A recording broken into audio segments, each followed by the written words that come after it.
Les consultations budgétaires auprès des élèves, c'est le nom d'un programme de Civics, un organisme canadien d'éducation civique. Le but de ce programme, c'est de favoriser la discussion sur la gestion d'un budget chez les jeunes. Si on vous parle de finances, d'économie, de budget, ce sont peut-être là des mots qui vous donnent envie de bâiller d'ennui. Mais dans les faits, lorsqu'on comprend mieux de quoi il s'agit, on comprend qu'un budget peut nous aider à tracer la voie vers notre avenir. En effet, cela peut nous aider à établir nos priorités et à atteindre nos buts. Maintenant, examinons ensemble quelques notions de base. Vous avez peut-être déjà commencé à gagner de l'argent, par exemple en travaillant l'été, en gardant des enfants ou en réalisant certaines tâches à la maison.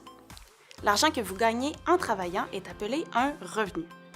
En contrepartie, lorsque vous déboursez de l'argent pour vous procurer, par exemple, des jeux vidéo ou des vêtements ou de la nourriture, les sommes utilisées pour faire ces achats représentent ce qu'on appelle des dépenses.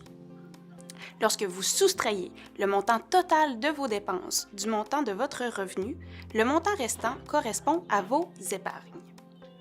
Épargner, c'est en quelque sorte mettre de l'argent de côté pour gérer d'éventuelles situations imprévues ou réaliser de futurs projets. Vous souhaitez peut-être mettre de l'argent de côté pour financer vos études collégiales ou universitaires, ou encore pour acheter une voiture, ou encore faire un voyage avec des amis. Lorsque vous établissez votre budget, il est important de prendre en considération ces projets futurs afin qu'ils puissent se concrétiser.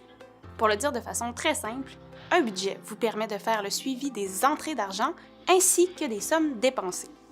La plupart des gens n'ont évidemment pas assez d'argent pour se procurer tous les biens et services qu'ils pourraient souhaiter. Et c'est pourquoi il est important de définir des priorités. Pour y arriver, vous devez tout d'abord faire la distinction entre vos besoins et vos envies. C'est une première étape afin d'établir un budget.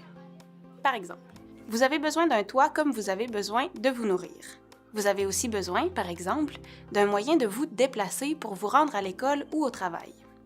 En contrepartie, peut-être que vous avez envie de partir en vacances ou envie d'aller voir un concert ou de vous acheter un nouveau jeu vidéo.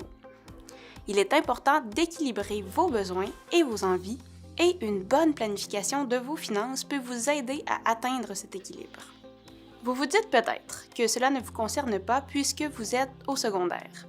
Mais ce qu'il est important de réaliser, c'est que si vous apprenez dès maintenant à bien gérer votre budget, à partir de petites sommes, vous serez aussi bien mieux outillé plus tard pour gérer des sommes plus importantes.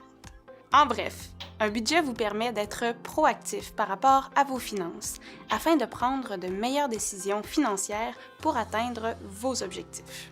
Par exemple, si votre objectif est de courir un marathon, un abonnement à la salle de sport sera certainement un meilleur investissement qu'un abonnement à Netflix.